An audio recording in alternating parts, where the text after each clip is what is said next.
I give it up for Mr. Gabriel Kerr from Chicago.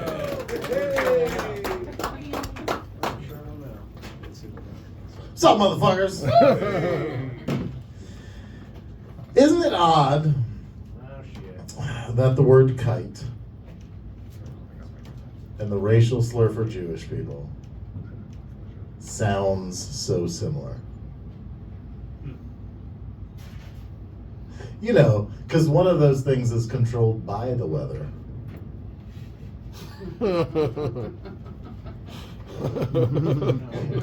He knows the rest. All right. Listen, guys, I've got 45 more minutes of Juju, so you better get the fuck on board. All right? Donald Sutherland is loving this shit. All right.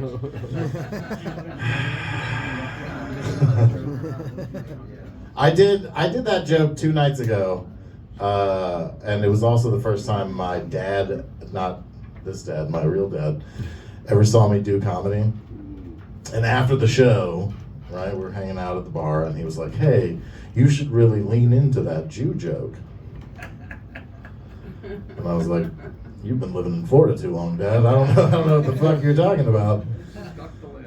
And then he told me that apparently he found out after my grandparents died that they changed their name when they moved here, and they weren't actually German, they were Jewish, right? So at 41 years old, I discovered I'm half Jewish, right? Crazy. So now I'm gonna do that first joke again, but this time I'm gonna say it, right?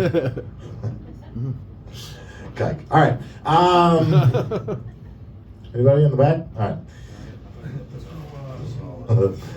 I was walking around in downtown Atlanta last night, and I was smoking a joint, and this homeless guy appears out of an alley, right? And he comes right up to me, and he was like, "Can I hit that?" And I was like, "Fucking no. What are you talking about? You chose a different life, okay? You don't get to share things with normal people anymore, right? Those are the rules of the streets, okay?" And I said this to him, and he gets all indignant and in my face, and he was like, "Well, why not? Is it because I'm homeless or because I smoke crack?" And I was like, "I don't know, whichever one of those you think is the reason why you no longer brush your teeth. Because if I'm being honest, it's a dental hygiene thing for me. That's mostly my issue. That and the fact that you smell like a dumpster behind a Planned Parenthood. And that's, I know, right? Dead babies. It's rough. But listen, I am talking from experience, okay? I had a summer job in Austin working as the janitor at a Planned Parenthood. Oh. Yeah. Whose job do you think it was to fill all those dumpsters full of Texas barbecued baby back ribs? Okay. I like the groan on that one. Yes. Okay, listen. All right, technically, they were in plastic bags, so I guess it was more of like a fetus sous vide would be more accurate. This guy loves French cuisine. Give it up for him. Yeah, Dave Miner. Listen, they love that joke in New Orleans. Right? All right. You guys want to talk about pornography? Yeah. I figured. Listen, I have an issue with the porn advertising people. Okay? 100% of the ads on porn sites is for other porn. Right? All of it. I've checked. Right? For sure. And that makes sense to me economically. Right? Like, we're all there for the same thing. You know what I'm saying? You've got a target audience. Right? And there's limited advertisers, right? You can't have Disney Plus ads on Pornhub, right? That makes sense. Child porn. Fucking exactly. Yes. Yes. Child porn. Everybody just say child porn. Get it out of your system. Here's the deal. My issue is there's no Google algorithm for the porn ads, right? So they're just completely random. And they're not related to what you're searching for at all, right? Like the other day I was searching for something innocuous, like midget anal fisting. You know what I'm saying? Something real vanilla. It's his favorite. And the ad that pops up is this guy, right? He's standing there by himself, and he's completely naked. And he's got his dick in one hand, and a Pringles can in the other. And they're the same size. It's a big ass dick. Precisely. And I needed to know how big. So I'm not watching porn anymore. I'm Googling how big is a Pringles can, right? Because I gotta know. About the same size as a tuna can. 12 inches. He's not here at Kickstand, but that'd be awesome though. 12 inches. Did you hear that shit? That's fucking impressive. But this guy wasn't holding a regular old Pringles can. He was holding the Pringles party stack can. Not a party I want to be invited to, first of all. That can is 16 inches. That's a lot of fucking Pringles. You know what I'm saying? That's like a greedy amount of Pringles. Mule dick. Mule dick. No, you can't. Go drain the Pringles can. Stop talking. I didn't say anything. Him, the trainer. I didn't say anything. He's scared. I'm not gonna fight Hey, so you, if we hear a thump, but maybe. Listen, do the math on that. That's 2 8-inch dicks. That's 2 good dicks. And he had the audacity to have both of them. I feel like you guys need a visual. Yeah, you come no, over. hey, don't pull it out here, Mikey. You want me to Don't help pull you? it out. Don't pull it out. 16 inches is so big, I could stand here right now tonight with that same Pringles can and fuck it. And then another guy with the same size dick as me, Scott, you saw him earlier, could fuck the other side.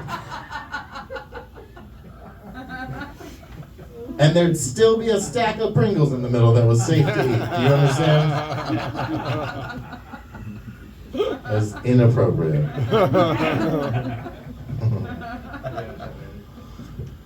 Austin's a fun place to do comedy. It's a weird place to live. I had an awkward interaction recently with a lady in Austin in a gender-neutral bathroom, which feels like a place that invites mostly awkward interactions. You know what I'm saying? That feels par for the course. And keep in mind, I don't know her, okay? And I am minding my own business. And as I get to the door, she turns over her head and she goes, "Men are so disgusting." Which is an aggressive hello. You know what I'm saying? This is our first interaction as human beings. And granted, I was washing my dick in the sink, but like, come on, lady. This is supposed to be everybody's safe space. All right, the real reason she was upset is because I didn't wash my hands after I peed. We're gonna talk about it. Relax, okay? Listen, here's the deal. This is important because I recently found out that not all ladies know this. But when a guy pees, there is 0 bodily fluid interaction, okay? We pull our dicks out, we pee, shake those last couple drops loose, put that thing away, we're done, right? And that's important to mention because for you ladies, it's not so simple, right? Because you're operating a busted fire hydrant down there. A bit of a splash zone, you know what I'm saying? And toilet paper's a terrible moisture barrier, right? Which means when you go to the bathroom, ladies, you get some pee on your hands. And I agree that if one of you were to leave the bathroom with washing your little piss fingers, that would be disgusting. Also, there's this common misconception that guys' dicks are just like filthy all the time, right? Like we spend all day just dragging them in the dirt and fucking raccoons or whatever you ladies think we're doing. Really? Texas, remember? And like, first of all, have you ever tried to catch a raccoon? They're so fast. It's so difficult. These little claws. Listen, hey, I'm telling you that honestly, I guarantee you The dirtiest motherfucker in this room tonight, his dick is the cleanest part of him. I promise. And it's not because guys are naturally clean, right? Obviously. It's because guys are naturally stupid. Okay? And if a guy leaves the house, even if there's zero legitimate prospects of him getting laid, there's at least a part of his brain that's like, well, you never know. Okay? Also, ladies, listen, you don't have as many secrets as you'd like to think you do. Okay? You ever had a guy going down on you and he does that little thing with his nose? And you're like, Charles is feeling kinky tonight. Charles is clearing out the trenches, so it's safe to send his tongue in there. Because you got enough leftover yeast to bake 10 loaves of bread. That's... You think I don't know? I know.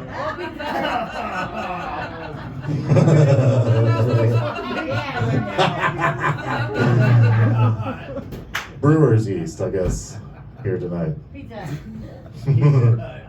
I'll tell you guys the most awkward thing that ever happened when I was going down on a woman. I had to stop because I got something hard stuck in my teeth. Oh. I know, right? And immediately, she starts freaking out, right? She's apologizing, and she's like, oh my God, I don't know what's happening, right? And I was like, relax. Look at me. Dude, that's not the punchline. I said, look at me. Do you honestly think this is the first time that I've ever had some roast beef with a little gristle in it? This is pussy gristle. That's all that is, baby. All right, listen, guys. I'm gonna level with you. I got 100 pussy gristle t-shirts that I had printed, and I'm gonna need you all to buy one, or I can't afford to get back to Austin. So it's a bit of a graphic tee. No. No takers. Like an Arby's. We have the meats. All right. That's silly. My phone went dark. All right. Meat curtain. My wife is So fat. fuck you. My wife is convinced that I need therapy. And like, listen, I see the signs. Okay. My issue is this. I'm not opposed to the idea, right? But I had a best friend who I grew up with who became a therapist. And we were roommates when he was in college. Okay? And like everything else, when you start doing that, you suck at it. And I was his own personal guinea pig. His favorite thing to do would be to come home in the middle of the day and diagnose me with whatever he learned at school that day, right? I remember one time he was so excited. He kicked the door open, he dropped all of his books on the table, and he was like, I have finally figured it out. You have autism. I was like, you're kind of interrupting Lego time, but I'll fucking hear you.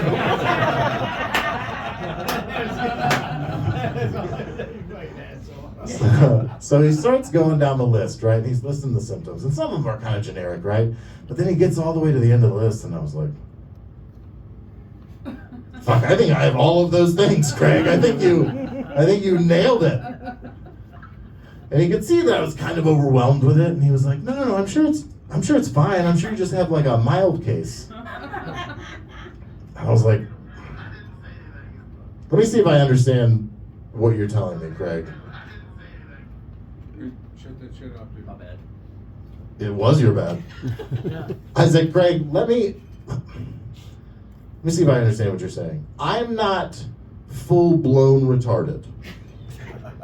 You can't say that. But I do have a touch of autism. Is that what you're telling me? And listen, to answer you, I understand that word is offensive to some people, but I feel like the one exception is the day you find out you kind of are. You know what I'm saying? Also, I was asking a doctor. You know what I'm saying? Like,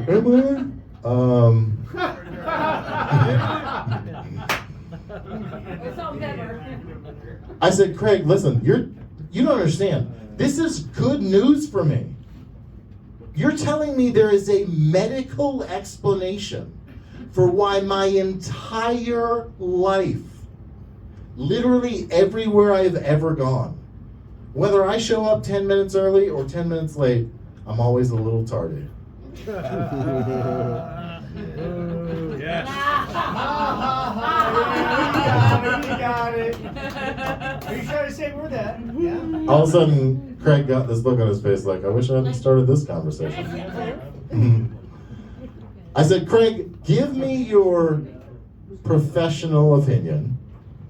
Do you think it would be offensive if I started referring to my jizz as tartar sauce? Would that be okay?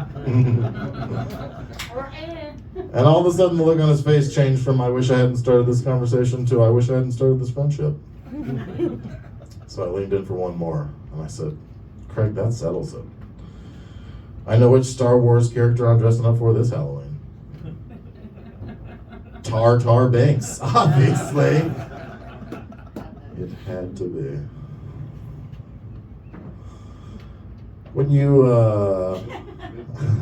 you start doing comedy, you do a lot of weird fucking jobs, mostly shitty jobs, because you got to work weird hours. You got to be available anytime, right?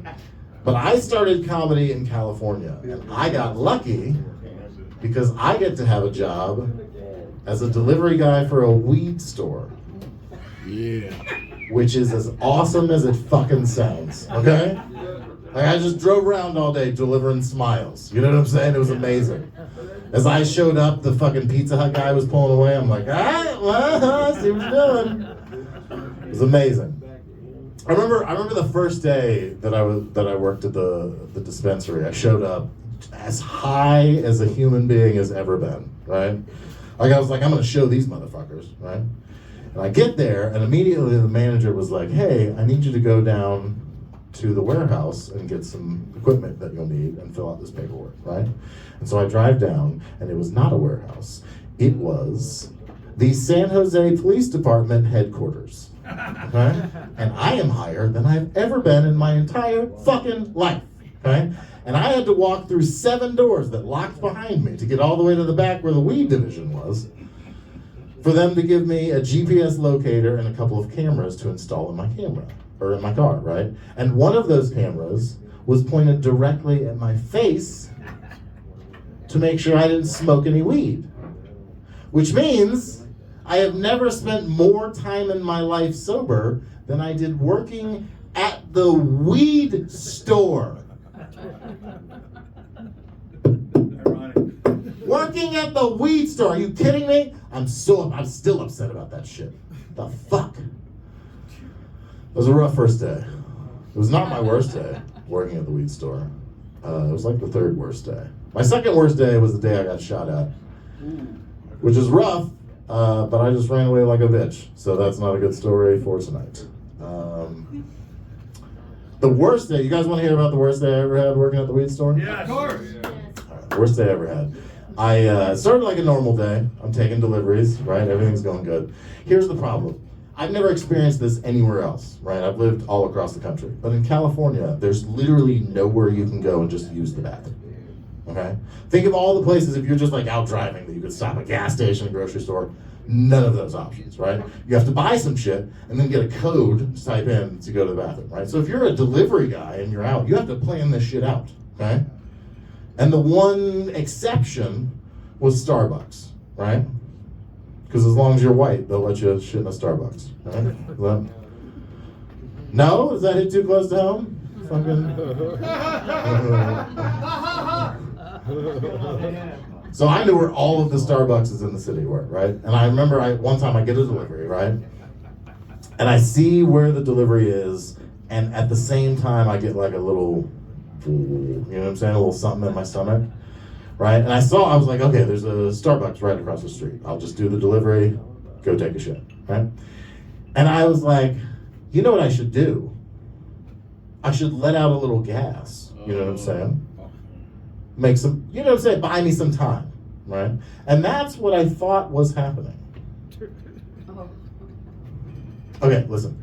You know sometimes it's like a hot summer day, and you let out a fart and your ass is a little sweaty and you're like, oh, something happened, right? Swamp ass. But you check, and it's just moisture, no substance. You know what I'm saying? Smells like shit though. There was substance. Okay? I didn't even pull the napkin out. I just took the rest of the pile of napkins and just created like a shit hammock in my pants. Right? And now listen, the situation has changed, okay? Fuck that delivery. That delivery's gonna be late. That's just the way that is. I gotta go. And also, this is no longer a Starbucks situation, okay? I'm gonna have to find somewhere else to go. So immediately I drove to like the shadiest part of town. You know what I'm saying? You know that gas station in the hood that like it's nighttime and there's no lights at all, right? And you know the bathroom's gonna be in some building around the back. And you pull up and there's just like a gaggle of crackheads right in the front, right? And you gotta just out crazy them. You know what I'm saying? Like, Charles, I didn't have that horse. You weren't even with me in summer. You know what I'm saying? Just yell some crazy shit. Get them out of the way, right? And I did that, and I get inside, and the attendant gives me the key, which is on like a Louisville Slugger. Like, why does it have to be? But now I gotta get past the crackheads again, right? So I reach in my hand, pull out a handful of change, and just throw it in the darkness, right? They scatter. And then I go around the back, and I find the bathroom, right? And I check, and somehow everything has been contained, right? I didn't technically shit my pants, I just shit my ass.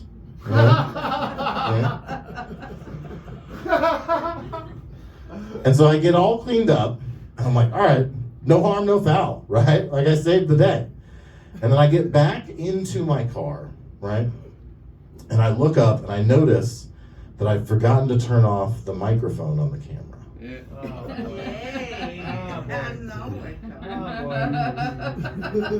Oh boy. And I know for sure that at some point I said out loud, oops, I shit my pants. I know I did. I know I did. Like for sure, I know I did. And I gotta go home at the end of the night and turn that camera in.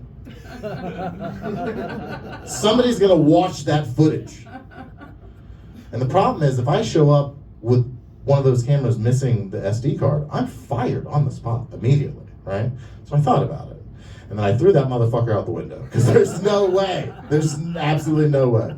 And if you guys are asking me here tonight, was it worth losing my job that night so that none of my coworkers got to watch me shit my pants live on camera? Absolutely, I'd do it again 1,000 times, for sure. And that story almost has a happy ending. No. Here's the problem. Oh shit. Those cameras weren't just recording onto that SD card. Okay? They were also broadcasting live to the San Jose Police Department.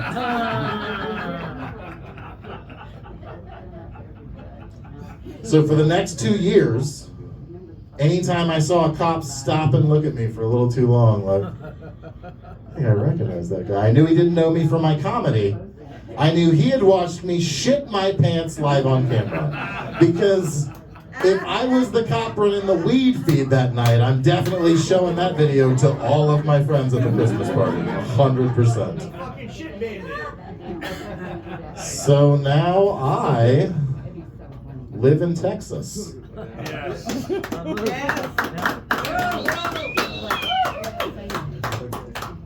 So I'm sure you guys put it together at this point that I used to be a pastor. You guys?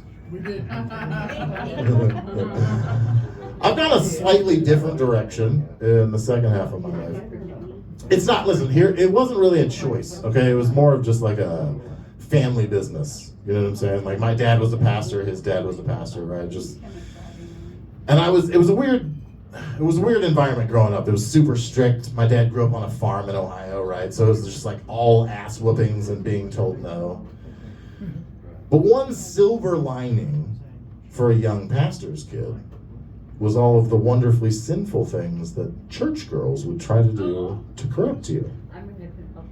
Listen, if you've never gotten a rushed, paranoid, guilt-ridden hand job in the back of a youth room on a Wednesday night, you missed out. Okay? That shit is life-changing. You know, those Pentecostal girls love to play with snakes. They like snakes. Bunch of Baptists in this crowd. All right, here's the thing. Here's the thing. Sometimes you would run into those girls later in life, and they would find out you're not in church anymore, and then they would do even nastier things to try to get you back. And I'm telling you, if you've never had a girl suck your dick like your salvation is on the line, you haven't lived. It is a real come to Jesus moment. And that's how I'm going to end it. Come to Jesus. Ladies and gentlemen, I've had a fucking blast. My name's Gabriel Kerr. Give it for your host. Oh, yeah, Gabriel Kerr, everybody. That was awesome, man.